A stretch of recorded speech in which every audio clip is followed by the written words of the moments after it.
it feels like, when... it doesn't feel right. What does it feel? You're on the...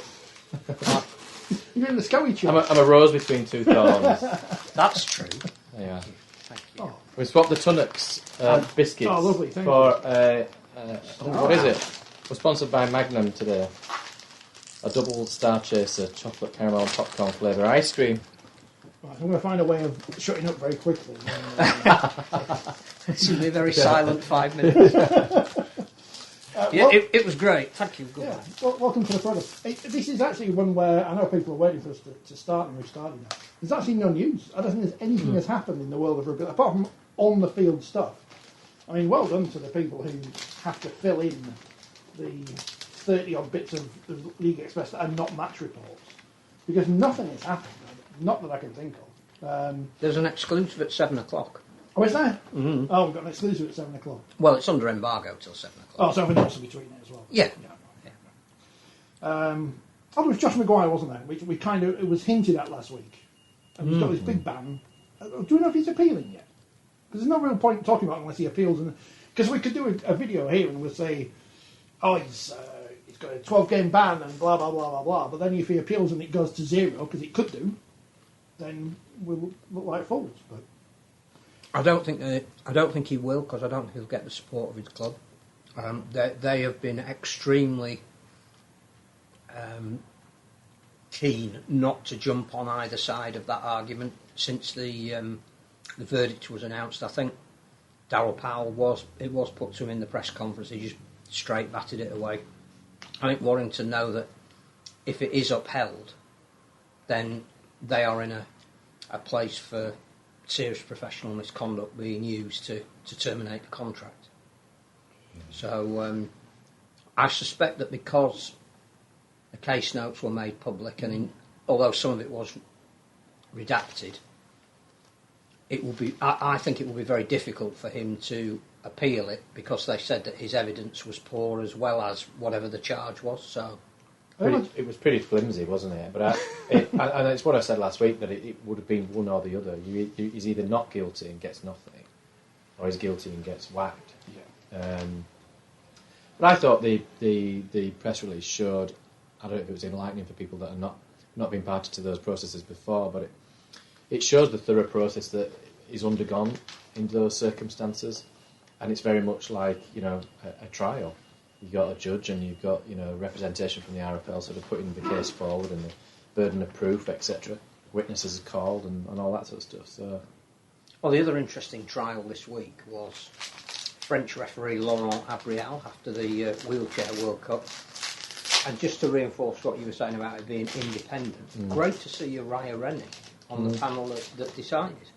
Yeah, I don't know who was on that panel. I'm assuming Phil Bentham was on it. I may be wrong. It was in the press release, but I can't remember. But I just thought that name really stood out because... Yeah, because I think I saw a tweet from Ian Smith saying he'd been asked whether he wanted to be part of the panel, and he didn't, because he tweeted about the incident at the time, so he felt it would be prejudicial to the case, which is fair enough. But I think Phil Bentham was involved in the World Cup disciplinary panel, so I don't know if he was involved. But again, yeah, I mean, what did he get? Is it 2.5 year ban or something? Ban till the 1st of January 2026. Yeah. From international games. So he's still going to be able to referee in French wheelchair competition. But only the international arena he will be denied. Yeah, well, I wouldn't say until after the next World Cup, but of course we don't know when or where it's going to be. And I think it would take a brave person, to be honest, even post-ban, to then appoint him. Yeah. Because he's almost unappointable. I mean, that was beyond anything I think most people have ever witnessed in relation to a referee. When you talk about the accusation gets bandied about being referee being biased, which is never the case, but unfortunately in that instance it probably fitted, didn't it? It became almost comedic, and I know we've spoken about it at the time, but because the sentence has now been passed, they've played again some of the clips as they happened, and when you look back at that, the way he interacts with the crowd is absolutely astonishing. Made funny by the fact that the nation that he was representing didn't win, so all those protestations were ultimately unfounded. And but it was that ridiculous. It was almost funny. It was funny at the time because It was outrageous. But serious, but... I enjoyed the gifs, though, that people made out of his signals. But anyway, yeah. Very expressive, almost like watching a South American football referee. It is a little bit, by the way. Fabulous. Yeah. Ultra professional. Not that we're looking for any form of sponsorship. But yeah. You've got, like, the packaging's got like fancy bits on the inside. What's going on? Carsten is confused by how we're sat. There's a reason for that. Obviously didn't see the result yesterday. Chris says, RSW must be looking forward to the match review tonight. I think it was even predicted last week what the result would be, so can't believe it. I had 5 out of 5 on the media tipping competition until yesterday afternoon. I did only go Leeds by 4 though, so I thought it would be close, but not that close. And good evening to Emma, who is a Leeds Rhinos fan, and comments on all of our videos. I should say thank you for that, Emma. Emma is incredibly supportive, and thank you, Emma. It is appreciated. I knew what I was going to do, and while you're eating, this is a new part of the programme, which is reading people's comments that they've left on our videos, just to show that we don't just get them and ignore them. And when I say we, I mean I. So thanks to Richard, who enjoyed and Paul, who enjoyed the stuff with Lindsay Anfield on York trip to Uganda, if you've not watched that yet. I listened to that this morning I was running on the treadmill. It was interesting. Great initiative. Yeah, it was. Rich is a Crusaders fan and wrote in Welsh, but I can click a button and it translates it to English. Well done to the Crusaders. That's last week, obviously they didn't play this week. Paul says, Tony weren't suffering fools on this episode. Am I Tony, do you reckon? Because obviously neither of you are Tony, and I was in a bit of a mood last week. I've never been a Tony, I don't think. I've been called all sorts, but I've never been called Tony. I've never picked up a Tony. Guys, you are grasping at straws. This is regarding Magic Weekend. Let's invent another game and hope nobody gets injured. Player won $5 grand but got an injury and he's out for the season. If you telling us Rugby League is the best game in the world, no, that's Steve. That's not us. So why look for something different just to have a jamboree? Just be like going up for a boot up. May Magic Weekend, says Anthony. The last 16 of the Challenge Cup, draw the draw for Super League clubs when venue is announced. Then the fans know who they are playing and if they want to attend, book a hotel, etc. It's drawn out of a bag. The Super League teams will play random teams every year. The leagues below would fight for the earlier rounds to be able to participate in the last 16, and then their fans can enjoy Magic Weekend they would not normally get. The 2 fixtures between the lower leagues can be the first games on both days, with Via Sport showing them. It's assuming they have a deal next year. Then the other 3 games of the days can be on the BBC. BBC. That means there'll be 2 lower league sides in the quarterfinals enjoying a nice payday, and as it's knockout rugby, the games will be more intense. We also get rid of unfair loop fixtures. What's going on rid of the Magic Weekend, though? That's the problem. The other problem with turning... Because there is talk of maybe the Challenge Cup quarterfinals being an event weekend. Is that if you're in one of the first games and your team loses on the road to Wembley, you ain't going to be hanging around to watch the other games. And if there's a bit of popcorn in your mouth. It's very nice. It is. I can't imagine. Oh, the double headers this year for the semi-finals. We're having double headers, but they're not 2 men's on one day. It's 1 men's, 1 women's semi-final on one day, and then the other on the other. 22nd, 23rd of July. Drawn after or during the Wigan-Warrington Cup tie on Sunday. Martin, who always sends us long missives, which are always interesting. When I first supported Leeds in 1960, Martin, you're perfectly poised. I mean, you won't reply after the programme, so maybe you'll watch it later. Was that the worst day in the history of Leeds Rhinos yesterday? Or Leeds Rugby League Football, Cricket and Athletic Club?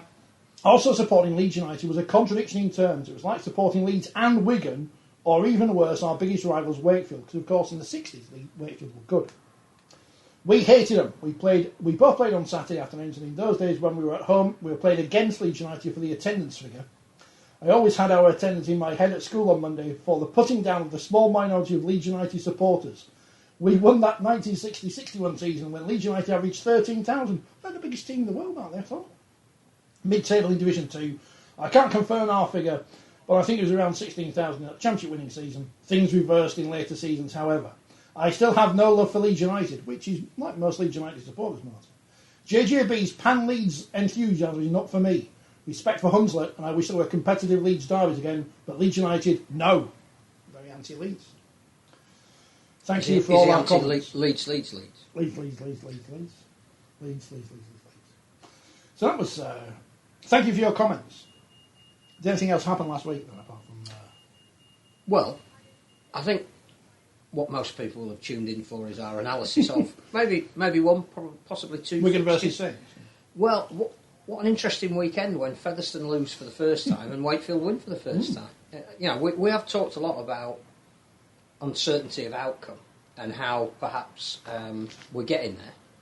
Now, whether that's standard going up or common denominator coming down is a debate for other people, and certainly there are some that think, for example, the standard of the Warrington-Huddersfield game wasn't great for a top-level match. But in terms of IMG and how you sell the sport to a wider audience, the fact that we're now getting almost every minute mattering and results that are unpredictable when you do your tipping competition is exactly what we all want. So, that was a massive win by Toulouse that almost went under the radar on Saturday night because, again, played at a very strange time, at the same time as the Super League game was being played by Catalan, which again seems odd to have the two French teams in competition with each other, just before a European Champions League final at football, which every media outlet was endlessly talking about. So I think before we discuss the obvious demise of Leeds, probably don't even play rugby at Leeds anymore, how Wakefield are going to win Super League from 12th. I do think that Toulouse performance is absolutely astonishing.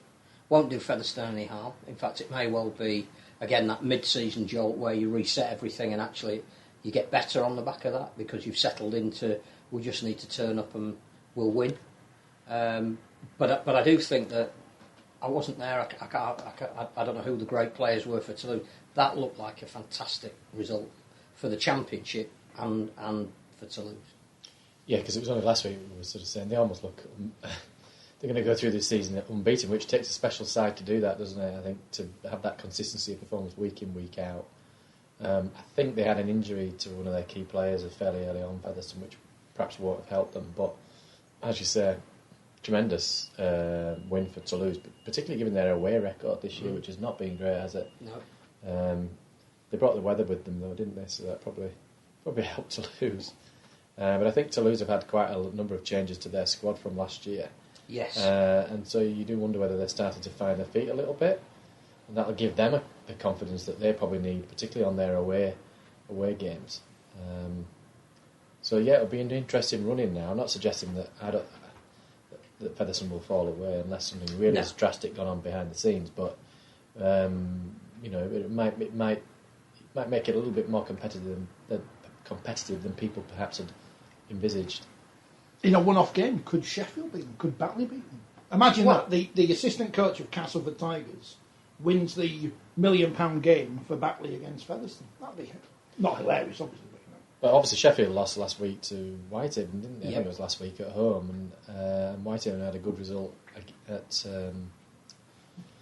home against Widnes this week. But again, the inconsistency, isn't it? Because you would have said Sheffield were probably the nearest to compete, and Batley's slow start to the competition, they've put a run of results together, haven't they? And they're level on points with Sheffield now, sort of joint second in the table. So to lose on 18 joint with Bradford. I mean, again, Bradford after five in a row. I think since they changed coach. So they don't need to go on a worldwide search for a new coach then. They can just appoint the current fellow and then rinse and repeat. Yeah, and it was only this weekend that I realised that Lee Greenwood's coaching them. is that I didn't hear that announcement. It hasn't been announced as permanent. He's just stepped up from being, I think, on the staff. Oh, I didn't realise he was on the staff. Okay, right. But also very interestingly, talking of Mark Dunning, he's now at Midlands Hurricanes, and talking to Carl Hall for his column in the new Forty20 magazine out this week. Friday in your shops. He was at Midlands Hurricanes with Doncaster last week. Was shown around where the part of the Alexandra Stadium where they're going to be moving into, because I think they've been on a pitch just at the side of it, but they're going into the main stadium, which he said is absolutely brand new. Nobody's played in it. State of the art. Could be a game changer, not just for the Midlands Hurricanes, but for the game in the Midlands. So they're not playing in the main, what was the Commonwealth They Stadium? are from next year. Oh, okay, apparently. with the track around it. Yeah. Right. But he did say that Mark Dunning is perfect to be bringing in now, because they've got a lot of juniors playing in Coventry Alphas and Birmingham Bulldogs, and they needed that structure now for academy scholarship, and he will oversee the first team, but he's perfect to now have him situ with whoever he thinks will help him from the Midlands. And we shouldn't discount them in clubs that might make an impact in the future. Along with York, who came back from Uganda. York, yes, who were beaten by Sheffield on Friday. But not in Uganda. No. As I said, if you've not watched that, go and watch it. Not Afghanistan either. I don't think it's a great story, York and Uganda. And whilst it is on a separate podcast, so we probably don't need to go into it today, what a fantastic initiative and progressive club that will send first team players, coaching staff, media people. Again, I know that the guy who went with them, Seb, who we know paid for his own fare, but there is cost. It still has to be fed and watered. Brilliant initiative, and Lindsay Anfield was saying, again, a really undeveloped talent market, and that how do they become so good at rugby league in such a short space of time unless they're absolute naturals at it? We as a sport should be encouraging or promoting the idea that clubs get something extra if they undertake such initiatives. Would that be considered by IMG as part of the foundation assessment? It won't do any harm, whether it's a specific within that. Yeah. There was some talk that clearly there isn't a direct mention of youth and academy in the IMG gradings because, as was pointed out for a club like Lee, you can't demand something that isn't currently there. You can tell them what they need to have and give them some time to get there.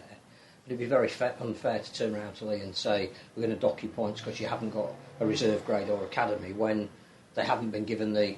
Although they've got a reserve grade, which I understand they haven't played a match this season. And they've now folded for this year. Yeah. But if you're going to put resources in it because you know you need to do it and they are seen to be doing it, then you can't penalise them right at the beginning for not having it done because if you don't have a licence to but I don't think if it's not reflected in the scoring, it should be a factor. Yes, and I think almost a minimum standard. I think it will be, but I think that's something that you say, right, well, your first grading round, we're not going to penalise you because you haven't got it, but if you haven't got it the next time, which is in a year's time, that will count against you. Yeah. So, and I think it'd be the same with will that help if somebody's got a development nation that they can help out?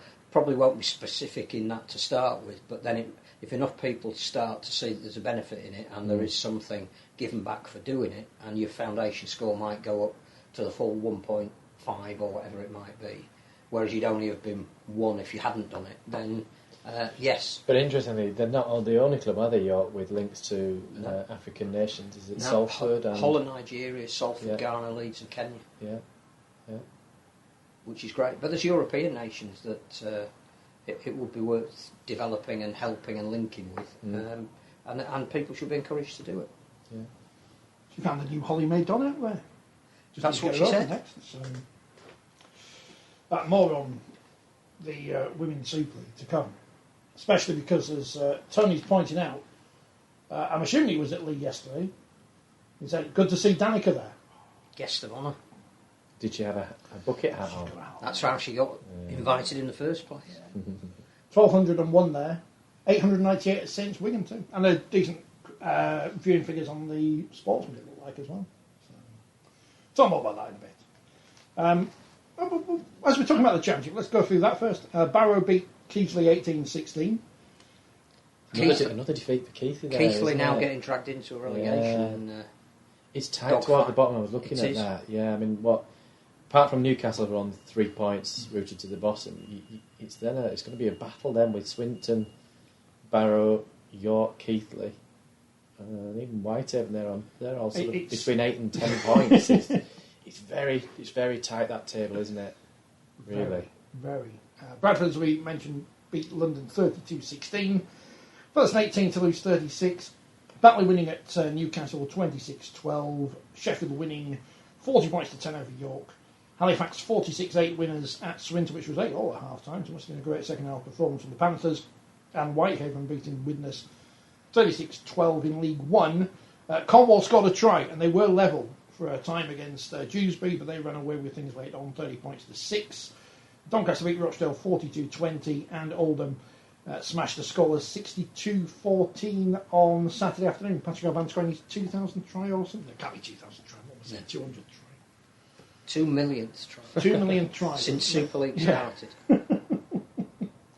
So that's League One and the Championship as it stands as we speak. And London Scholars have still scored more points than Wakefield, despite Wakefield playing 4 more games. So the Scholars may have not won a game this season, but they still scored more points. Leeds in crisis, Phil, apparently. Shameful day yesterday in the history of Leeds Rhinos, in the history of Leeds Rugby. They've never had a day as worse as losing to 12-man Wakefield, who had a man sent off for a superb slam that everyone's just said, yeah, that's a red card. We're not going to bother. No, that's fine. Rubbish. Phil, what's going on? Why are Leeds rubbish? If I could have bought my sackcloth and ashes, I would be wearing them. I think that, as we've always said, there are 2 sides to everything. So before we get too carried away with how woeful Leeds were... Will Wakefield any good? Considering that they were 10-0 up and then were 14-12 down, you would think that a team that hasn't won a game all year, when they fell behind and they've got a man less, would capitulate. So I think the first thing to say about Wakefield is their spirit was superb.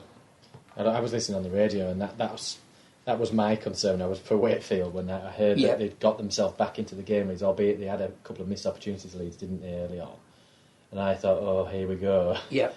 For all the good work that they've put in, this could come unstuck for them. And what's happened a lot this season is they've tended to play very well in first halves, be competitive, be defensively sound. They've struggled to score points. And then when they've conceded, because they know they're struggling to score points, it's almost like that resolve has gone out of the window. It was the exact reverse yesterday. They got stronger as the game went on. They were the team that responded to having a player less rather than the team that had to play more, that couldn't create an overlap. Which is interesting, because I think when they played Warrington, didn't they have a man sent off against Warrington? And they were in that game, and then they sort of fell away. So the fact that they stayed in that game, and it would be a hot day yesterday. I think the other thing that was impressive was you looked at the respective team sheets, and a lot was made about the injuries Leeds have. Wakefield's team was as inexperienced as any I've seen this year. Even didn't have Mason Lee now, so the Wakefield fans who beforehand looked at that team sheet were all saying, we haven't got a chance. There was something about that team and the players that were picked yesterday that they had what's been missing this year, because there was no expectation on them. And I think, the fact that Will Dagger was excellent, and I don't know whether he's good enough to stand off on a regular basis, or whether that's even the plan for him, but he was calm in the middle of the field. He directed the play. He was really, really good. Max Jowett, who clearly is coming back to form, was a real threat at the back. Jack Croft, who we saw carried off at Magic Weekend and thought clearly might be out for a while, he's playing, but he's playing really well. He wants to be wearing that shirt. So a lot of the impact is directed at the return of David Fafita, and whilst his stats will tell you that he made a contribution to the game, it wasn't him. No, but it's never one player, as mentioned. It was the fact that there were a lot of people out there that weren't going to give it away. The team spirit, really, that seemed to shine through. Even on listening on the radio, you got that impression. And we'll move on to Leeds in a minute, but the truth is that game is a cup final for Wakefield. That is the game that if you're going to curry... I've told you before, it's not beating Cattle for that matter, it's beating Leeds. If you're going to curry favour with your fans and keep them on board, the game that they desperately want you to win more than any other is Leeds at home. And that seemed to inspire the Wakefield players, and it weighed heavy on the Leeds ones. I spoke to a venerable, long-standing, honourable supporter of Wakefield Trinity this morning who couldn't wait to let me know what a fantastic result. Which he used to be an honourable member as well. I hoped he would, because I know how much it means to him. And he quite rightly pointed out that, without making you know me, I'll find a mitigation for Leeds if I can, and I can't for this particular display. But Leeds, as he said, missed 3 gilt-edged chances in the first 10 minutes, and once Wakefield had got over that and realised that it wasn't going to be, on the end of a let's come from an 18 points down, it had a massive changing effect on the game. Now, all of those 3 tries that were butchered were all because of basic execution errors. So that's, again, in the Leeds camp, that's the issue that they've got. But even the staunchest of Wakefield fans were noting that, had Mikolaj Aledski not decided to pass rather than take the ball on and score himself, had Blake Austin not dropped the ball as he sidestepped, well, he was thinking about these flights to Palm, wasn't he? Just slipped out of his hands because it was a very hot day. And had Nene MacDonald caught a lobbed, Harbour Bridge pass and put the ball down in the corner rather than let it slip round his back and into touch, it would have been a different game. Had Richie Myler not been slammed into the floor, Wakefield would have slammed 13 players and lost. So. Which was the most bizarre sending off I've ever seen. So again, listening on the radio, I was like, what? In possession, he's picked up the ball's passed to Salabia and he drops it, so he's just losing control of the ball.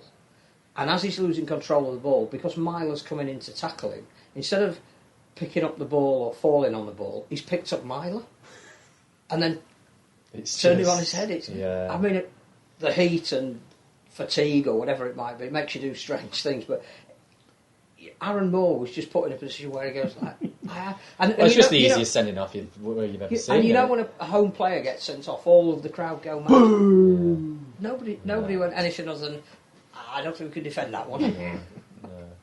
Not as bad as Wolfie's sending off on Saturday, though. That was the only highlight of Warrington versus Huddersfield.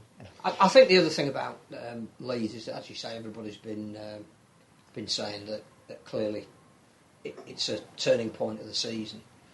It was a very poor display. If you'd have put out a bingo card at the start of the game and listed every single mistake a team can make, other than not having 14 players on the field at any one time, every other one you could tick off, and players who've been good this year were making uncharacteristic mistakes. But what does that come back to? Does that come back to the weather? Does it come back to we're on holiday next week because we're not in the cup? I don't know whether they are, by the way, or not. I have no idea.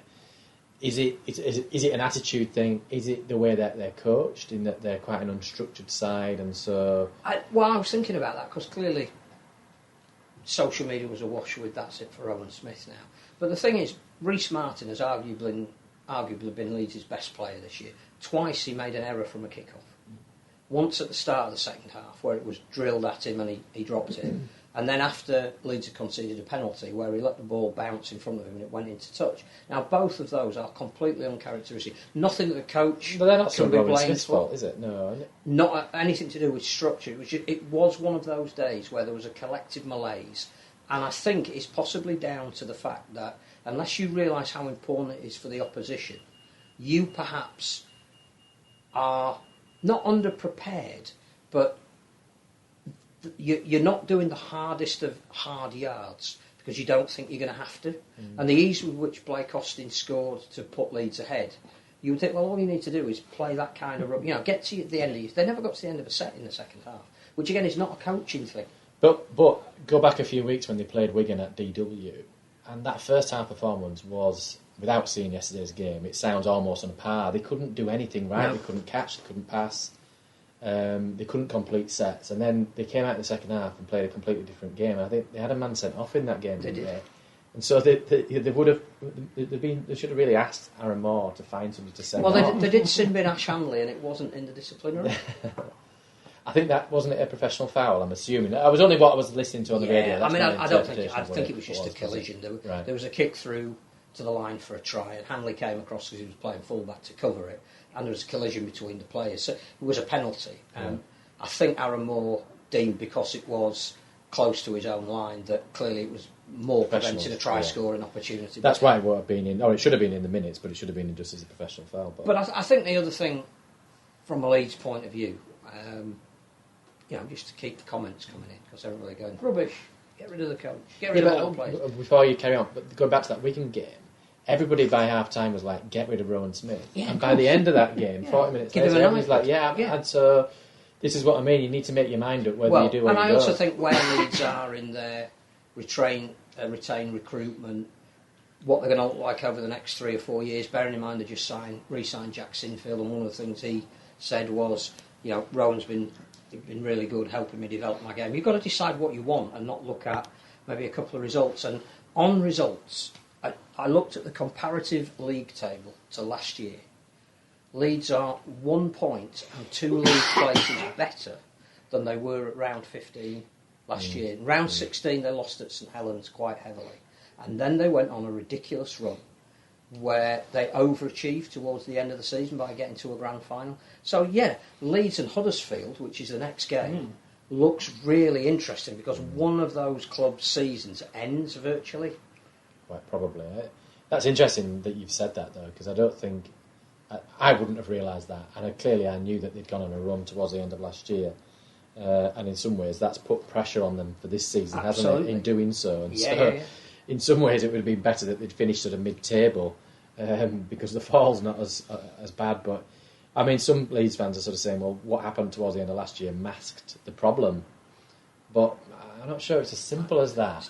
It's not. And again, I think the successful clubs go through periods where the coach finds out who can adapt to the way he wants to play. I mean, Leeds United is a classic example, and I apologise to Martin.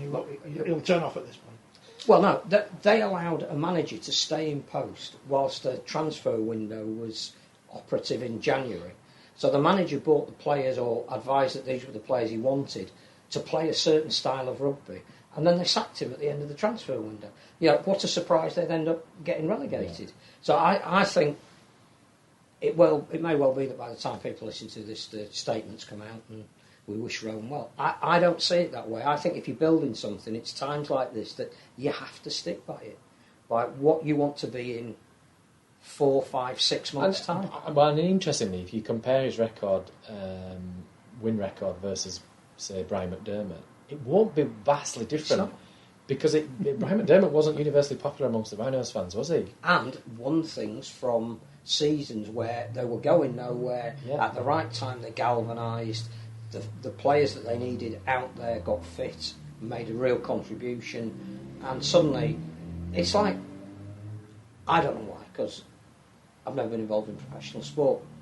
Everybody talks about confidence, that now Wakefield will be confident going into their next game. Leeds are not confident because they've lost 2. Is this like momentum?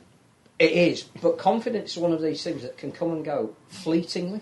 Well, see, the first kick-off at Craven Park in a couple of weeks' time then, ball comes up, whoever's playing full-back for Wakefield drops it, that's it then. Hull KR won and we all go, Yeah, I think it is an important factor. I know it's perhaps overplayed, but again, it comes back to the top 6 inches, which I keep going on about. It's about 100%. the mindset, isn't it? And there's no doubt Wakefield will take a massive amount of confidence from that game. But if they then go in and get hammered in the next game against Hull KR, that's kind of gone. Yeah. They've got to build on that. Even if they don't win against Hull KR, they've got to put a performance in that suggests that they've built on what's gone on in the previous game. Ideally, Leeds will want this week off, and Wakefield won't, because you want to play again as quickly as you can. But looking at who Wakefield have got to play, Hull KR are injury ravaged, and they've got to play in a cup tie this week. So actually, it's a really good opportunity for Wakefield going to Hull KR. It's nothing to do about the respective strength of the teams. It's just regroup, reset, rest, and then start at a level of intensity the next time you play. One thing that all the Wakefield fans were saying coming out of the ground yesterday, and I must say the new stand is fantastic, and full credit to not only Wakefield Council but Michael Carter and John Minards, because it has changed the whole feel about the ground. Is a lot of the Wakefield fans were saying this puts more pressure on Castleford than it does on us, and I think it does. Yeah, because Wakefield are still the favourites to go down, so yeah, absolutely. People like Castleford and Huddersfield will start looking over the shoulder. Particularly Cass, because again, you look at all you can do as an outsider going to grounds is an impression. We don't follow them closely enough or are intimate enough with the people at the club to get the inside track on what's really happening. But I looked at the ground at Castleford when I was there the other week. I look at what Wakefield are doing. I looked at the young players that played in that Wakefield team yesterday. I look at the fact that Cass at the moment are more of an ageing squad. You look at the two clubs and where they sit at the moment, and suddenly there's a bit more optimism around Wakefield with that 2 points than maybe there is with Castleford. I'm not kicking Castleford. No, I'm not. And I'm not just kicking saying it's Weldon Road, because Wakefield were in the same situation 12 months ago before they knocked down the stand and started building the new one. But Wakefield have finally started forgetting artist impressions and actually putting bricks on the floor. And they're also being taken over. So DIY Kitchens, who are paid for David Fafita, I think, to come back, are now taking over the club. So again, that's a positive. I don't know anything about DIY Kitchens other than I think they do kitchens. And it's a family-owned firm who are passionate about Wakefield. I don't know anything other than that. But it's a positive story. You know, you come into work and somebody says, there's some new money coming in, we're being taken over, we're going to expand our marketing operation, but we're also going to be in a market to maybe sign more players than we would have done because we're going to try and spend the salary cap. The feeling I get at Castleford, and this is where, again, rocks will be thrown at the screen, and I'm talking from an outsider and not an insider, the feeling at the moment is they're almost on hold in terms of their ownership. They've got a planning application. It's going to be rejected because the Environment Agency are objecting to it. Is that because of flood risk? Flood risk, yeah. Which they knew when they put this new proposal in, because it's happened before. But the Environment Agency have actually come out and said we will oppose the application because there isn't enough for flood deterrent. But just because they've opposed doesn't necessarily mean it will get rejected. It's likely. Yeah, the thing is, it's the same government that. Well, ultimately, it'll come back to a planning officer to make a recommendation. But it's not like there's a spade going in the ground. No. On any given day. And I don't know what their funding is either. Even if they were to get planning £2 permission. million that Wakefield Council. But they're going to spend more than £2 million. That's the thing. So there has to be other funding to go alongside that £2 million coming from the local authorities. So one would hope, if you're going to go for planning, you've got a strategy to deliver what you get. And that's why, keep stressing, it's nothing against Castleford. It's more about a feeling as you left the ground yesterday was that from being a woeful season on the field, there is a feeling amongst the Wakefield fans that this season is now anything other than over, which is interesting. But it's interesting off the back of one result because, 7 days ago when we were sat here, it was doom and gloom. But also, as you've just said, it's not what you do in this game, it's what you do in the next game. That Castleford fell off their perch this weekend. And they've got what? We've got another, 13, 14, 15 games left. And they've got to meet each other. They might have to win maybe 3 games. But one of them is against Castleford, so it might only be 2. So, it's not like they have to go and win at Hull KR or they have to go and win against Salford the week after that. But they have to target games and build on performances. So. And Castleford couldn't back up this week, which is interesting. That you would have thought they would have got the bounce that Wakefield had, or will have, perhaps going into the next game, and they didn't have it. They went home buoyant. We know how good Salford are, but that game was a bit of a thrashing. Just one last thing on Rowan Smith. Does he suffer from a similar problem that Brian McDermott had, in so much as the way he comes across to the general public at large? Because he's not an avuncular, here I am telling jokes and this, that and the other. Again, it goes back to what you were saying about Brian McDermott. The Brian McDermott in a public press conference was a persona. The Brian McDermott, if you got to see him outside of the matchday environment and you got to chat to him about things perhaps other than rugby league and you got to know him more as a person, is one of the people in whose company I've most enjoyed. Rowan is a little bit like that. What Rowan says is very much measured, guarded. I'm going to tell you exactly what I need you to know and not necessarily what I think or what I want you to know. But I think outside of that, again, we did an article in the magazine about his coaching philosophy, and he sat and did it in this very room for about an hour and a half, just talking about coaching, most of which wasn't part of the article. It was just, him as a person. And he is as passionate as they come and as dedicated as they come and as knowledgeable as they come because he's a professional coach. He's not an ex-player that's gone into coaching. He, like Matty Peat at Wigan, has spent all his life studying coaching, which probably is not surprising when his dad's Brian and his uncle's Tony. But he's been watching rugby league following them around from the age of 6 or 7, sitting in a car, driving back from various games when they've been either playing professionally or coaching, talking about what he's just seen. You know, he's got professional qualifications in coaching. You'll need to unlock your iPhone first. Will I? Is he listening? That's interesting. So again, I think what you see is not what you get. But, you know, he can only be judged on 80 minutes of results. Warrington Huddersfield next. Kevin said, I don't know if you've spoken about this already, we kind of had about the Maguire ban, which we're not talking about in full because we don't know if he's going to appeal or not, assuming that he doesn't. But he said, banned on the word of Josh Charnley, who apparently has no grudge against Warrington or Maguire, talk about a kangaroo court. I guess the problem is, in any case like this, it is going to be one person's word against another, unless there's some other... It is, but if you've read the full detail, then you can see on the video, not that I've seen it, but reading what the statement says, he's clearly said something, which he doesn't deny that he said something to him. It's the words that are said, and then it's just the reaction. And why would you react in the way Josh Chandler did? And then why would you go to report it? So if I called you a rat, would you act in the same way if I called you something far more offensive than a Well, rat? it wasn't calling him, it was calling a member of his family. But I think the other thing is that if you read... why it isn't a kangaroo court is because if you read the transcription of the evidence, one person has given incredibly credible reasons as to why that action happened, and one person is discredited and said that whatever they've said in the court, where they've got the... there's another case that was heard last week, which we didn't even mention, probably was passed by, but Brett Ferris was up before the Beak. Because apparently either run into a referee or pushed a referee. I mentioned it a couple of weeks ago. And he was given, again, grade F, had to appear. Now, if you read the transcription of that case, which again was something that Carl Hall will talk about in his column, Carl said the club couldn't defend him because it's not like you can take the evidence of a tackle. It's purely going to be you need to defend yourself as to what you did, why it happened, and how you think it happened. And the actual transcription of, again, that case, because he got off, was incredibly credible, very professional, made a real genuine case as to why what had happened, and was exonerated. Well, clearly Josh Maguire didn't do that. No, I mean, the other angle I would take on it is, given my first-hand experience of being called as a witness and being the subject of homophobic abuse in cases like this, is that Josh Maguire got Sam Cassiano, and I don't know if it was another player as well, I think, trying to remember, to basically submit a report and a statement to suggest that to support Josh's story.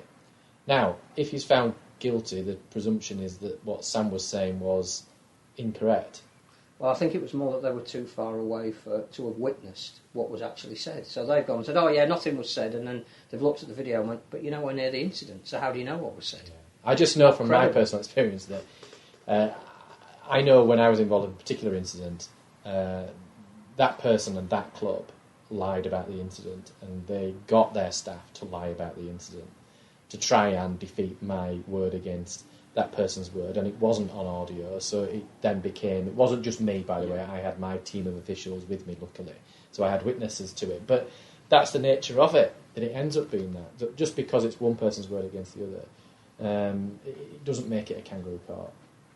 Why not plug my laptop in? That's a bit of a mistake, wasn't it? Have you not? No, I've got the wire down here. Speaking of wire, and of course the burden of proof in a rugby league court of law is lower than a criminal one, or whatever. Warrington, they're back. They beat Huddersfield 30 points to 26. I mean, that story will rumble on until there's a conclusion either way, which you would have a feeling what way it's going to go, but we'll I don't think he's going to appeal. I do think that in the end, because he will technically miss 19 games of a 27-round competition, that Warrington will cut their losses. They'll have grounds for saying, I'm sorry, we need to sign somebody else because we're not getting value. I think you're right. I think they'll go down the gross misconduct route. I mean, there's a question for you, Kevin, and regardless of what you think about the outcome, has Josh Maguire been any kind of value for money for Warrington at all in the however many months he's been there? Well, what was it? What would you do with him next, Kevin? Because obviously I'm not a Warrington fan. I don't care if he plays again or doesn't. But what was interesting as well, though, was there were a couple of journalists in Australia when this came out who said that this wasn't untypical of Josh Maguire. Now, I'm not going to sit here and talk about his past because we don't have access to it, but they seem to think that it was going to be the end of his career because of everything. This isn't just maybe two isolated incidents. This is a character trait, perhaps. Is it ever the end of somebody's career? Because people always seem to find their way. If you're good enough to get another chance, people always find a way back. Usually, without being disparaging to anybody, but usually at desperate clubs, desperate times, desperate measures, isn't it? Exactly. We've seen what happened with Israel Folau. We found a way back through Catalan Dragons, etc. We've seen it before. They often find a way back. But I mean, off the back of the previous conviction, he went on, according to the notes, he went on a sort of rehabilitation, sort of education course. Well, that's clearly not worked, has it? So, what's this player who Salford had who Wakefield signed and then didn't play in the £1 million game? Kevin Locke. Other Kevin, who hasn't done anything bad like Kevin Locke. So he works out about £600 per metre. Get carpet cheaper. Warrington beat Huddersfield 30 points to 26. Obviously Huddersfield in crisis coming up, but Warrington level on points to the top of the table with Catalans. They've had they're in the middle of perhaps a bit of a dip, but they're still up there at the top of the table. So I did watch this game, although I didn't listen to the second. I had it on, but I listened to the Catalan-Hull KR game during the second half. It became a bit of touch and pass. There wasn't a huge amount of defence. That we haven't mentioned Wigan yet, and most of the talk around their game will be St Helens are back. But there seemed to be a common link between Warrington on defence and Wigan on defence, and that is having a very, very talented fullback whose ability is to run with the ball, but not to defend or have confidence of those around them in their defence, and not to marshal their defence. So, again, Matt Duffy is a very, very talented player. Jaifield you would want in virtually any team that is playing, but they have deficiencies, and their deficiencies in defence, certainly I thought Duffy's in this game was really shown up, out of position a couple of times, didn't chase back hard enough on one of the... Well, it's easy to sit here and go, it's like 70 degrees, you didn't chase back hard enough. But it looked to me like the back line was disrupted by having him at full-back. I think for Wigan, what comes out of their performance against Saints is Bevan French has to be their full-back. That's his best positioning. It's where he makes the most impact, and trying to combine him and Jaifield, they might have got that wrong at St Helens. But I just thought... And Warrington did drop Matt Duffy the other week. I didn't pay enough attention to the Saints Wigan game to notice where French played. Did he play in the centres or the wing? He was picked at 6. French? Yeah. They put Field at full back, yeah. But they had French I know they sort of on the wing yeah. last year, didn't they? And that seemed to work for them, so I don't know why they're not going back to that. But I just think that's an issue for Wakefield. That yes, they won. You're absolutely right. They got Warrington. 2 Warrington won. They're second in the league.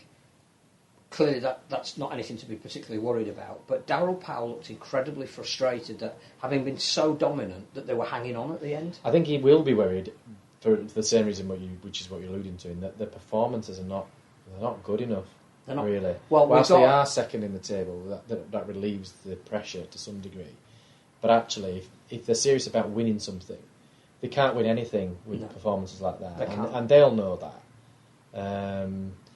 And coming up against a team like Huddersfield, who were probably a little bit desperate. Well, Warrington's goal line defence in the first half. I mean, I think again Huddersfield had 2 chances on the Warrington line, and both led to tries. That looked like the Warrington defence of last year, not this year. And that would have concerned Darryl, not that they won, but the fact that they were so easy to break down. There was one, it might have been Kevin Nguama's try, where 3 players went to exactly the same spot, and once Nguama had got past one of them, he got past 3 of them. And you just think there's a communication breakdown there. Somebody either isn't confident in the people inside and outside of them, or someone's in a position that they shouldn't be, which is cramping whoever should have been making that tackle or wanted the space to make that tackle to be able to do it. And you think halfway through a season that those kind of system breakdowns would be a cause for concern. It puts greater interest on the game between Wigan and Warrington in the Cup this week, though, because that is going to determine, I think, how teams will then approach the next part of the season. I know they only look at blocks, but somebody who is out of the Cup and is coming off again, a performance that it doesn't matter how you play in a cup tie, you just got to win. There's no heroic defeat in a cup tie. Somebody's season is going to be radically affected by the outcome of that result, I think. What's going on with Huddersfield? Because we've spoken about Castleford and Wakefield at the bottom end of the table. We've said Leeds are in crisis. But Leeds have won one more game than Huddersfield, who admittedly have a game in hand, but it's against St Helens. So what's happening to Huddersfield? No Jake Connor this week. The magic man. I think it is about team selection. I think we said it last week that I genuinely don't know how you get all of those square pegs into the round holes that you've got. And every week there seems to be a change in the spine, some of which is injury related, some of which is selection. So this week we were told it's all going to change because Ollie Russell's coming back. Well, Ollie Russell has been out injured for 7 weeks, so it's a hell of an expectation to put on him. But the other thing is, Ollie Russell has never been a settled first choice player in the. He's played almost as a backup rather than being everything's going through Ollie Russell. So I think that was odd. Then Will Price comes back in at full back, so there's no place for Jake Connor. Tui Lolohei's on the bench. This is the Tui Lolohea who Ian Watson told us last year was the best full back in the competition. Will Price ends up being arguably the most dangerous player on the field and the one who is likely to break down defence. He's got fantastic footwork. He's wonderful to watch. But he isn't going to be there at the end of the season. So he hasn't really been played as much this year because they know he's not going to be there at the end of the season. To me, it just seems like a very mixed bag that keeps getting shaken up. I think the other thing is that I think the feeling I got was that people felt Huddersfield had put in a decent performance or a better performance, but I'm not. If that's true, I'm not convinced. It's not good enough. And there was quite a bit on with Ian Watson this week because they've probably not been on TV that much this season, have they? And his sort of rationale for where they are, and I'm not sure I'm convinced by that either. In that he talked a lot about last year them almost to some extent over exceeded, and then that putting pressure on them this year and a group of players that are not used to that pressure. And I'm not sure I buy that. Well, I looked at last year I think they were a very forward-dominated team who lacked creativity.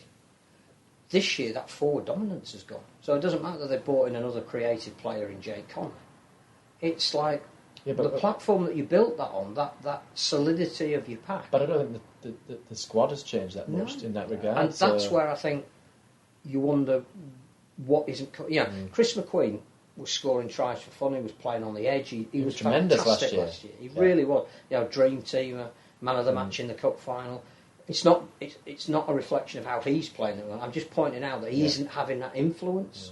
Now, that's probably because the team around him isn't allowing him to have that influence. But that was a key part of how they played last year. They had 4 props who rotated, and the impact didn't really lessen. I'm not seeing that this year. Is it the oppositions have found them out a little bit? They've worked out what this, the Ian Watson process is, and they're responding to that. It might be an element of that, but it seems more within Huddersfield's control to me as to their own performance. I think Adam Milner's a strange signing. I don't get that one either, really.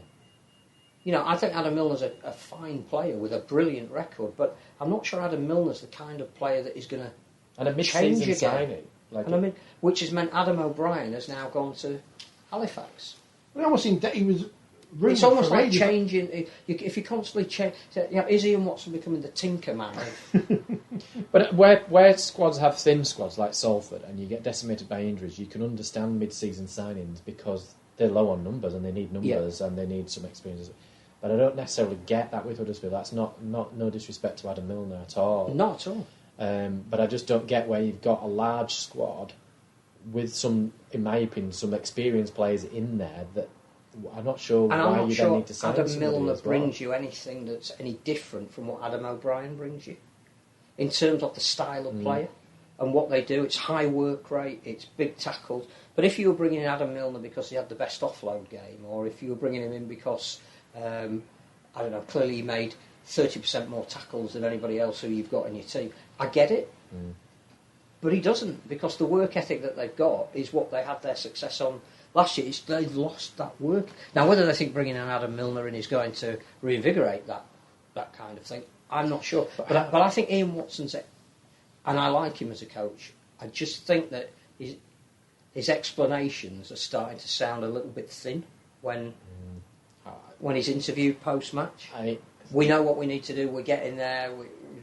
I agree. That's hard to say, isn't it? Because he's clearly a good coach, but I think everybody was feeling a little bit for Mark Applegarth in the same way that poor Mark Applegarth has to come out every week and justify the poor performances. And I think a lot of people are sort of saying, well, they're kind of glad that Mark's got a win for him, that he doesn't have to come out and deliver the same old story. And it's a little bit like a broken record. But if you're Ken Davey, how much frustrating must it be? Because they clearly spend a lot of money on that squad. And the coaching stuff. Yeah, and the coaching and the resources that they've got. I think he bought the YMCA ground in Huddersfield, didn't he? They're investing off the field as well, not only with the playing squad, but off the field in terms of their infrastructure, their training, etc. And actually, they've gone backwards this year. Now, going back to your Leeds argument and what they did last year, they're still capable of putting a run together and fighting for a playoff spot. They're not out of it, but they've got to turn it round in the next 2 or 3 games maximum. Which is why Leeds Huddersfield is suddenly a very interesting game. And I think that's on TV, isn't it? Yes. Yeah. Oh, it's 7 o'clock real time. Yeah. Where's Ken's peerage? Is he going to be fighting? Is he going to be in the next election? No, I was going to say the embargoed press release. I mean, you can't see that, but the Saints have got Curtis Sirinen on the pitch after the game on Friday announcing his new contract. That's clever, isn't it?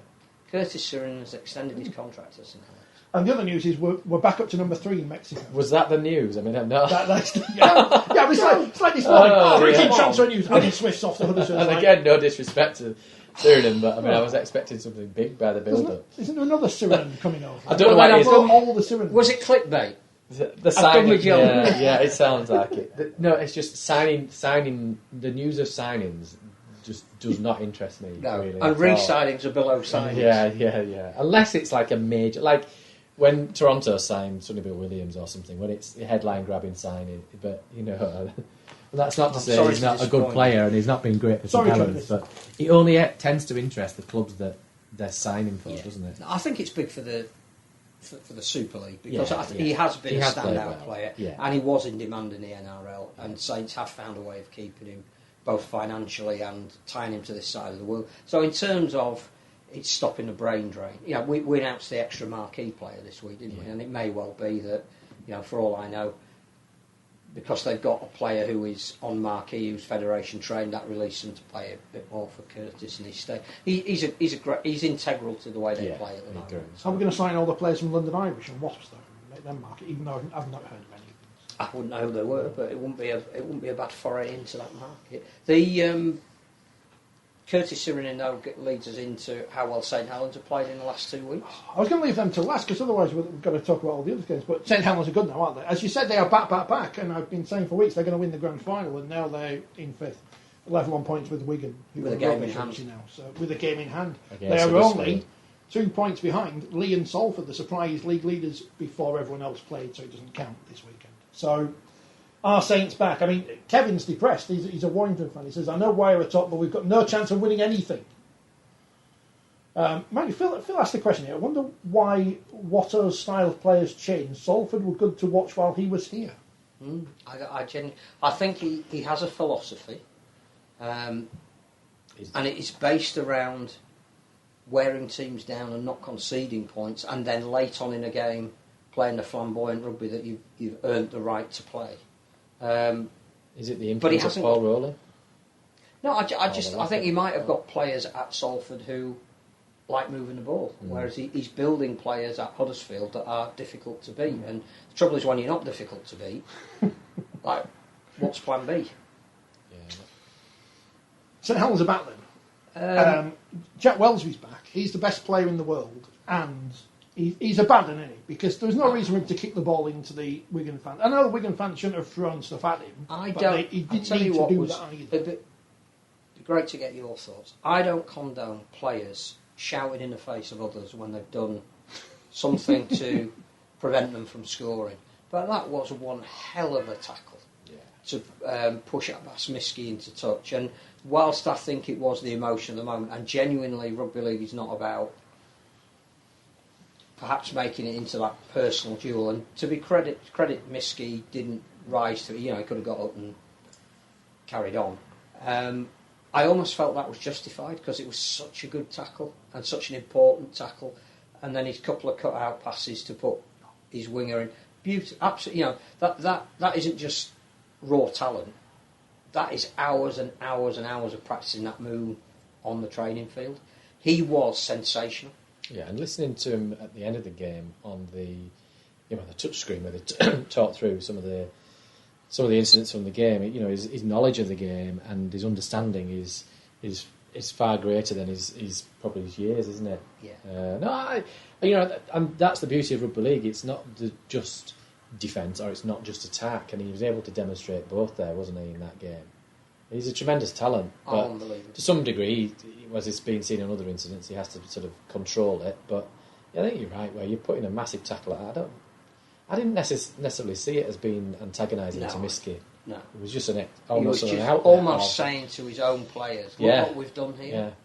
Yeah. And celebrate the defence sometimes, like you've scored a try, don't they, teams, and then you build off the set of that. And the next few tackles were massive in the game, weren't they? Just off the back of that one tackle. And I do think that that is one of the best one-on-one try-saving tackles I've seen this season. It was, but I think the other guy who played at a level that maybe we A, take for granted, and B, didn't think was possible as late in his career. I thought James Roby was just magnificent. Was he on for 70 minutes or something? But absolutely, totally controlled the ruck, the speed of it, the direction of it. And I think, did Paul Whelan say in one of the interviews, might have been in his press conference, that was the Roby of 2006? We're in 2023. Yeah. How are you doing that? I would say he wasn't not at his best in previous games, but that game, he not only was at his best, but he completely dominated it. It shows his experience, doesn't it? In a game like that. Player I love watching the most when he's in the destructive mood that he was. I thought Ignatius Parsi.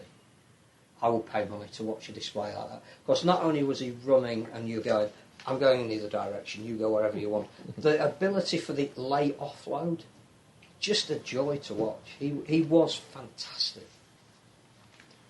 The forward pack was quite impressive, wasn't it, Saints? And would it be fair to say that's where they beat Wigan? They built the platform for the likes of Wellesby team. And that's how they've won probably the last few years, to be fair. The pack being strong, building that platform for the backs to play off. And they certainly look back to the best, didn't they? I mean, some of the tries they scored, albeit I didn't see the game last week at Magic, were tremendous. And I think, was it Kevin, the Warrington fan, there with the comment?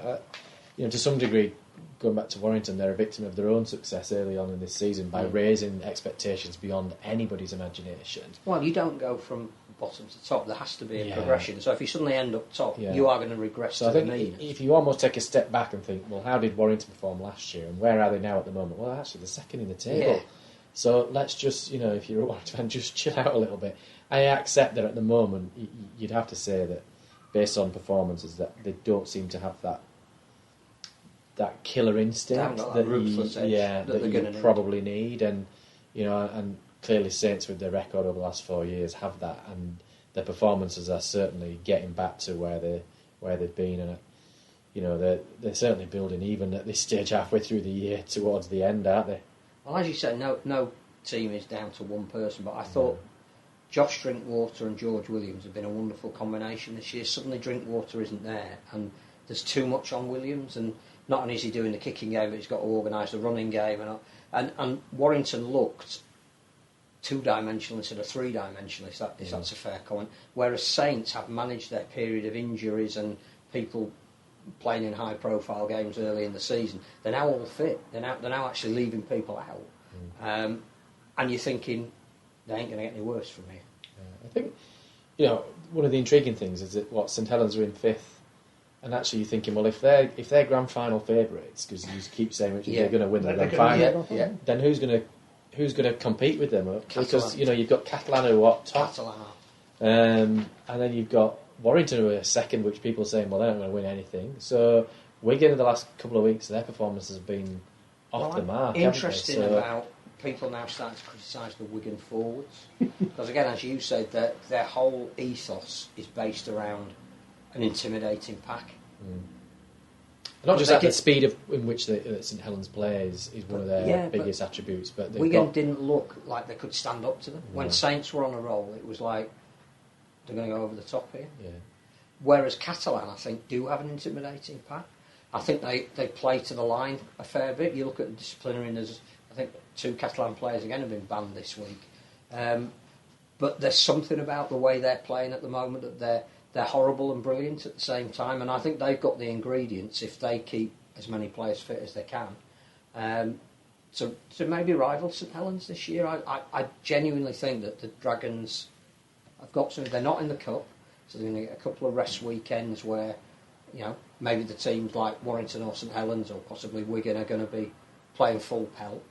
I don't know why, but I like what Catalan are doing at the moment. I think they've got a great mix. I think we're missing something with them not being on TV every other week, because we're not seeing. In the past, you'd see Catalans all the time and go, "Oh, this is where they are," and this is where. And they're kind of a bit of a mystery this year, even though they're not, because we can still see the highlights. But 38-4 win over Hull KR sounds like the kind of result you would have expected them to win. I don't know. Hull KR were in good form, weren't they? And I know that they had injuries, and they had 3 more during the game, and that Jordan Abdul only lasted about 15 minutes, I think.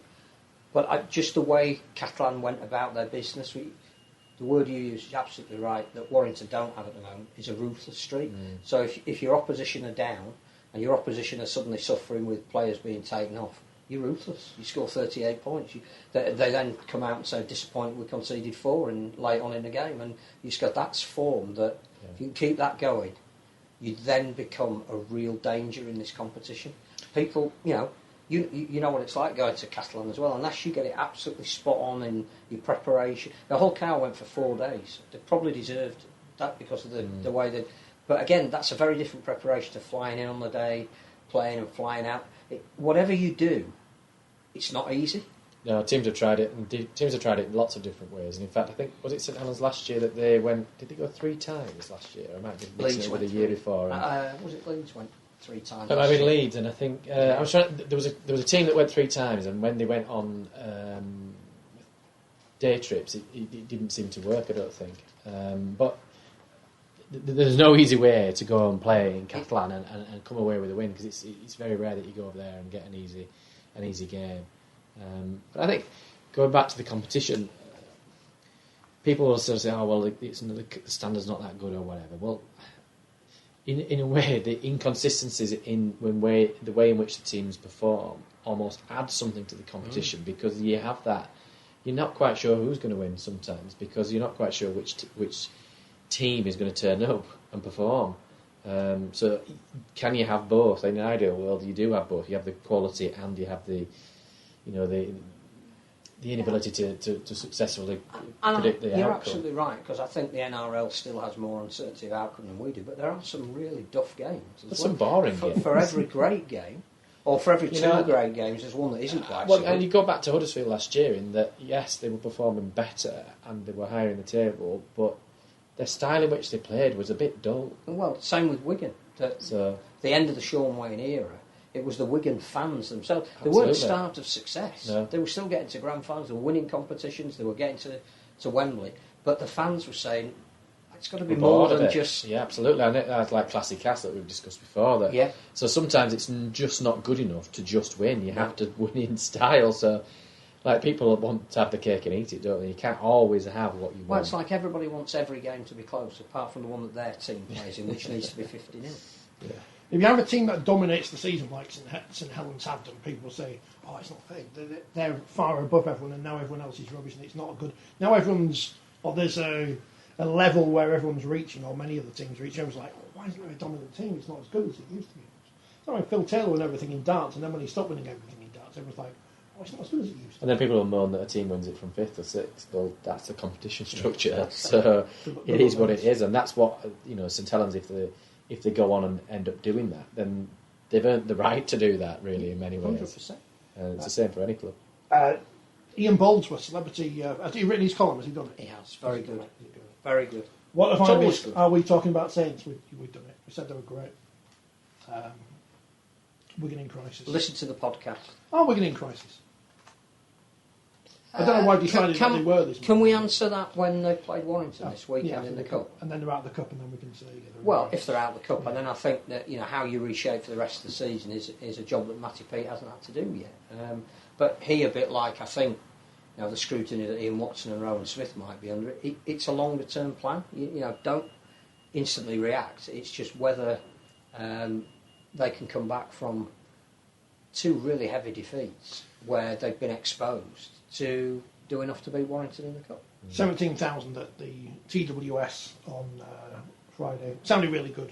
I listened to it on the radio. I did the thing of listening to it on the radio for a change. And Wilson and Cook, they're quite good.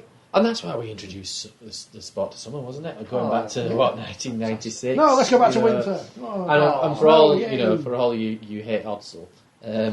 Odsal back in its heyday in the early or late 90s and early 2000s, it was fantastic on a Friday night in the summer nights like we've got tonight. I thought that Wigan Saints, it started in the sun drops, everybody's in t-shirts. It looked and sounded magnificent. That is. But I appreciate we start in winter, we play in spring, we play in summer, and we finish in autumn. I get that. The problem. The grand final. Are we moving from Old Trafford? Because Old Trafford's rubbish. Well, Old Trafford will be redeveloped at some stage, so we will have to move. To the home of the champions, Manchester City. I think you're talking about Rodri's interview, aren't you, Rodri? Yeah. And if you're going to have, when you give an interview like that, you don't rule anything out. You don't put something in there. You just look. Ultimately, they'll pay a fee to Manchester United for Manchester United to host that game. Mm-hmm. And if they can save a bit of money and they get a slightly smaller venue, but it's actually a more modern venue, for example, or you get a venue to almost bid for the event, Absolutely. then that's the position you want to be in. So, and I think, as we've discussed before, when Manchester City's ground is extended and they have all that area redone outside, that'll be great for the fan experience. And they've also got a slightly smaller pitch as part of that, where you can put other events on to make it. Well, they've got 3 little things. Day. They've got the one where Man City women and I think their reservists play, or academy or whatever. Then the one we went to that women's grand final in. Yeah. Where it was but you can imagine grand final day being built around some big games that are all staged at the same venue with a big fan zone, and so absolutely. I think Manchester United will be redeveloped. It will have to be played somewhere else. Manchester City may well have been redeveloped by then, as indeed will, for example, Everton's new stadium on the docks. I mean, that when we were talking about Magic, when I saw that thought sprung to mind, whether if they keep going with Magic, Everton could be a good. Because Anfield could be a good. No one liked shout. Anfield. I don't think anyone liked Anfield wasn't the same as good as it, until you go there, irrespective of how narrow the seats are. It's quite a long way from the centre of Liverpool. Yeah. You think because it's Liverpool's ground, I'll walk into town. You go, well, you can, but it'll be 40 minutes before you get anywhere known as town. Whereas Everton's new stadium seems to be, it is right on the north side, on the dock side. Couldn't be anywhere nearer to where, as a Magic weekend, you can nip out, get a nice cup of coffee, and nip back in again. Salford beat Castleford 42-10. Castleford is this reverting to the mean then after their big cup final win over Leeds the week before at Newcastle? It just says what James have been saying. The result the week before doesn't mean as much if you lose heavily at home the week after. And it might mean more to your fans, and I understand why that's important and good on you, because you're buying back the loyalty that you're losing a little bit. But I don't think they competed in the game. You've got to back that. At no stage were they ever likely. Had they lost and they lose narrowly, or they put in a decent performance, my understanding is that they didn't play well. But what we shouldn't do is underestimate Salford. Yeah. Who are on the cover of the next issue of Forty20 magazine? Are they the great pretenders? Who are 80 minutes away from a semi-final in the Challenge Cup, with the way Hull are decimated at the moment with injuries, and the way that Salford's playing. I think you'd probably fancy Salford in that game. My £2.50 each way to win the Challenge Cup is on Lee Leopards. I mean, I'm hoping that gets me a hat. You've gone all out there, £2.50 each way. Yeah. Once back Wigan to win the FA Cup, and look what happened. They did it, and then they got relegated. But Lee aren't going to get relegated because they were joint top for half an hour. But they beat Hull 28-16. That's not a surprise. 6,000 people in the LSV. Another great dogged performance, though. I think that just says everything about where Lee are at the moment. That they can grind out a win, they can entertain a win, they can play with less players and win. I still think they are a team that has a lot of experienced, ageing players, and they may at some point get the kind of injuries or an injury crisis that Hull have had, that Hull KR have got at the moment, Leeds have got, Wakefield had this week. But they've got sufficient points to ride that storm. Yeah, and I don't know that where they are at the moment is indicative of where they are going to finish. But you've only got to look at Hull KR, because Hull KR are probably going back 3 weeks, maybe 4 weeks. We're probably in the position that Lee were in now almost, and they've had a run of three defeats, I think. Yeah. So they've fallen down the table somewhat. And I'm not saying Lee will, but that every week that they don't is another feather in their cap. Tony and is... Lachlan Lamb is the other one. Well, arguably, if you were to have Man of Steel voted today, I think he'd have to be right up there. The thing is, can they hold on to him? Because the double-edged sword is that, as you know, the better those players play, the more in demand they will be. Sydney Roosters at the moment are not performing this year. Now, Lachlan Lamb left there because they perhaps didn't think that he was ready to take on the role of guiding the team around. They will be monitoring closer than anybody else what he's doing at the moment. Who's to say they wouldn't take him back in a heartbeat next year? So, and he, he will go. And his father, who happens to be the coach of the league, would advise him to go. Praise for his dad from Tony, who said, great game at Leeds on Friday. Lamb's tactics just paid off. Praising all the forwards for all the work they did. Asiat is magnificent. And also saying Gareth O'Brien at Leeds having a fantastic season at full-back, great in attack and defence. And, well, I mean, they've done their thing now. They have... They're not going to get relegated. I'm going out on a limb there.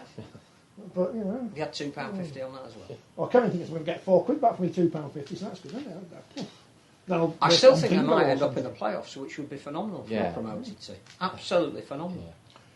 Yeah, as Ian says, can't Adrian just ground him? Go out then. That was Super League. It's the Challenge Cup this week, which is on Saturday at 12 o'clock, Hull KR versus Salford, which reminded me of when Hull KR played Huddersfield in a couple of weeks before the £1 million game in whenever it was. And did Terry Campetti miss 2 drop goals in that game? Danny Brough had a virtuoso performance. He did the kicking yesterday at half-time at Bellevue on the pitch. Did he? Well, you were there, you should have seen it. Oh, I think I was sheltering from the heat then. You should could go again. Who's more likely to play for Wakefield this season, Danny Brough or Luke Gale? Sending to Leeds. Johnny on loan? Apparently he's playing in the next game at Hull KR. Very, very nearly ready. Apparently. Tune in next week, a week after, to find out if we do. Or we've watched the game. Hull FC versus St Helens at 2:30 on Saturday. That's on the BBC. And on Sunday, Wigan, Warrington and York versus Leeds. This week, elsewhere in Rugby League, in the magic round of the Wheelchair Super League. London Roosters, what a team they are. Turn into a great side. 48-16 win over Wigan. So they beat Halifax the other week, didn't they? Now they've beaten Wigan. Halifax beat Hull 68-24. But Hull were right in it at half-time, which is, again, really, really impressive. Move up the performance rankings for Hull. Good win for Leeds as well, 112-18 over Warrington. 6 tries for Johnny Boyd Ward. Get on this podcast. It sounded like a close game in the Championship as well. Bradford 56, Rochdale 52. That sounds good. So more games coming up soon. I don't know when the next magic round is. But and England have got an open training camp at York. So if you're going to York at the weekend, go down and. Not only can you watch England train, but you can train alongside them. They will provide the wheelchairs, so worth doing. Look for the posters that are all over social media and in the new copy of...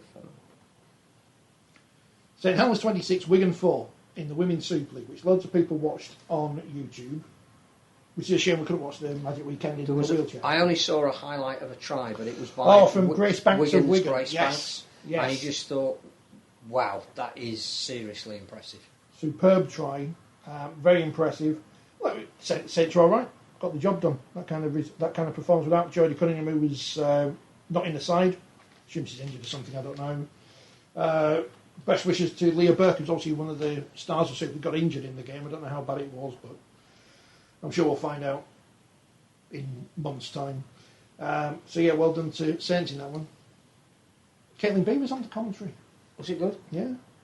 Is there anything she can't do? Referee, play, commentate? Elsewhere this weekend, Huddersfield 24, Warrington 32. Warrington, they are the fourth best team in that fifth best team in the top six. Sorry, I'm getting it right. Barrow 48, Castlewood 6. BBC Radio Cumbria still leading the way by commentating on all their games, it seems. Salford beat Bradford 34-28, which is a great result for the Salford team, of course, in their first season in Super League 2.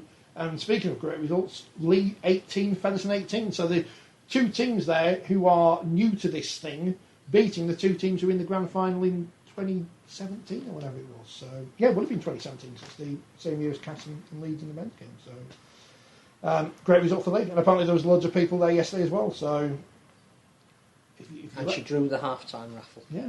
In a bucket if you hat. let people see these things, then they might see it. This week, Championship quarter-finals, Leeds versus League, 1 o'clock on Saturday afternoon at Headingley. Sunday, Saints Warrington at 12:30, Wigan Huddersfield at 11:30. That's on the Sportsman. It is on the spot, that is, yes. And York Cardiff at 2 o'clock, which is before the York League game. I'm tempted going to York on Sunday, so we'll see if I do that. Well, you can do your England wheelchair training. Watch the women's game, watch the men's all game. in one day, yeah. But, yeah, some good games this weekend. Again, watch it on the Sportsman. Also this weekend, Championship and League One. League One on Friday, Dewsbury Rochdale. Championship Saturday, Toulouse Sheffield. Then on Sunday, Toulouse Sheffield will be a good game. It will be.